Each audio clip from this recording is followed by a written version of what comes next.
చాలా రోజుల తర్వాత మంచి తెలుగు సాహిత్యంతో తెలుగు పదాలతో వచ్చిందని ఈ పాట వింటూ ఉండగా నాకు ఒక వాట్సాప్ ఫార్వర్డ్ మెసేజ్ వచ్చింది.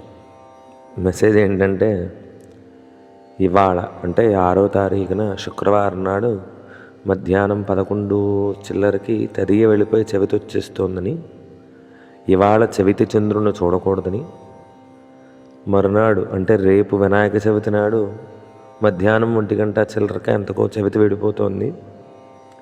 కాబట్టి మీరు వినాయక చవితి పూజ చేసుకోవడానికి అంటే వినాయక చవితి వినాయక వ్రతం చేసుకోవడానికి మధ్యాహ్నం 12 లోపు ఉదయం 9 దాటాక చాలా బాగుంటుందని ఒకళ్ళెవరో పేపర్ మీద రాసి పెట్టారు. ఇది ఎందుకని ఈ మధ్యకాలంలో ఇది ఎందుకని తయారైందో అర్థం కావట్లేదు. మనకి చవితి సూర్యోదయానికి ఉంటే ఆ రోజున వినాయక చవితి, ఆ రోజే చంద్రుడిని చూడకూడదు. చవితి చంద్రుడు అని చెప్పలేదు అందులో అమ్మవారు. కథ చాలామంది శ్రద్ధగా వింటున్నారో లేదో తెలియటం లేదు, కానీ చవితి చంద్రుడిని చూడకూడదు అని చెప్పలేదు.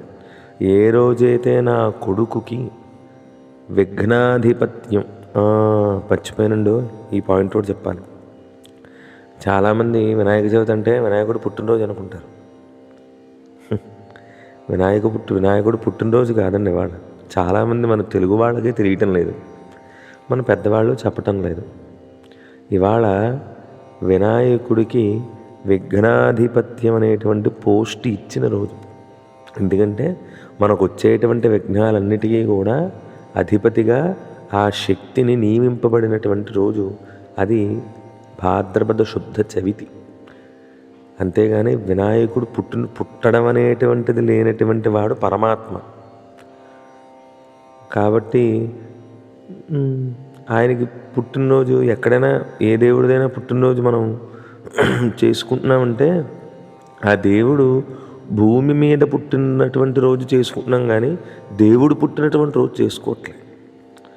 శ్రీరామ నవమి చేసుకుంటున్నామంటే రాముడుగా విష్ణుమూర్తి భూమి మీద పుట్టినరోజు, కృష్ణుడుగా కృష్ణాష్టమి నాడు విష్ణుమూర్తి భూమి మీద పుట్టినరోజు, దుర్గగా పరాశక్తి మారినటువంటి రోజు.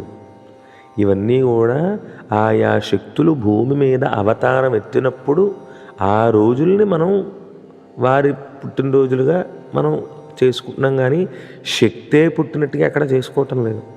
అమ్మవారు ఎప్పుడు పుట్టిందో ఎవరు చెప్పగలరండి? విఘ్నాధిపత్యం ఇచ్చినటువంటి రోజు భాద్రపద శుద్ధ చవితి. అందులో కథ కూడా చాలామంది ఏంటంటే అప్పుడే వినాయకుడు ఏదో శివుడు తలకాయ తీసేస్తే ఆ బాలుడిదే అక్కడ ఆ గదాసురుడు తలకాయ పెట్టాడు కాబట్టి అప్పుడు వినాయకుడు పుట్టాడని చాలామంది అనుకుంటున్నారు. కానీ అసలు శివుడు పార్వతి పెళ్లి చేసుకున్నప్పుడే గణపతి పూజ చేసుకున్నారంటే గణపతి ఎప్పటివాడు ఆలోచించండి. గణపతి అనేటువంటి శక్తి ఎప్పటి నుంచో ఉంది.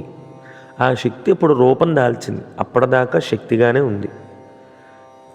ప్రకటింపబడడానికి అందరికీ కనపడేలాగా ఆయన్ని చూపించుకోవటానికని ఒక రూపాన్ని దాల్చుకున్నాడు, అదే గణపతి.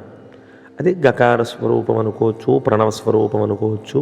ఆయన మూలాధార చక్రానికి అధిపతి. అంటే మూలాధారం అంటే యావత్ భూమి మొత్తానికి అధిపతి. ఆయన భూమి మీద గణపతి ఫలానా రోజున పుట్టినట్టుగా లేదు. ఎందుకంటే మొట్టమొదట భూమి మీద శివుడు లింగంగా వెలిసినటువంటి రోజు ఆర్ద్రోత్సవం చేస్తాం, మహారుద్ర అని చెప్పుకుంటాం.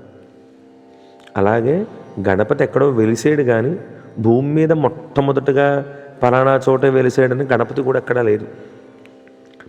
అలా ఏంటంటే చాలామందికి తెలుసో లేదో, వినాయక చవితి అంటే వినాయకుడికి విఘ్నాధిపత్యం అనేటువంటి పట్టం కట్టిన రోజు. అది వినాయక చవితి. అంటే ఒక శక్తికి ఒకానొక ఇబ్బందులకి కలగకుండా ఉండటానికని, అంటే ఇబ్బందులు అంటే మనకు వచ్చేటువంటి విఘ్నాలు ఏవి కలగకుండా ఉండడానికని ఆయనకి ఈ విఘ్నాలన్నిటికీ గణాలన్నిటికీ అధిపతిగా గణాధిపతి అయ్యాడు గణపతి. కాబట్టి ఇవాళ వినాయక చవితి పుట్టినరోజు కాదు.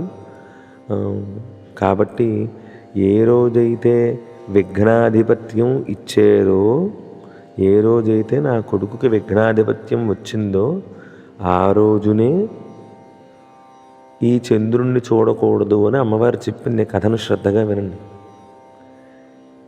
నా కొడుకుకి విఘ్నాధిపత్యం వచ్చినటువంటి రోజున చంద్రుణ్ణి చూసినటువంటి వాళ్ళు అవమానాల పాలవుతారు అని అమ్మవారు ఇచ్చినటువంటి శాపం చంద్రుడికి.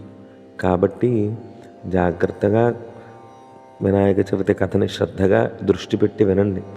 మీకు అందరికీ తెలుసు, నాకన్నా ఎక్కువ తెలుసు వినాయక చవితి అంటే చాలా మంచి పండగ అని. ఇవాళ ఎటు నుంచి ఎటు వెళుతుందో కూడా మీ అందరికీ తెలుసు.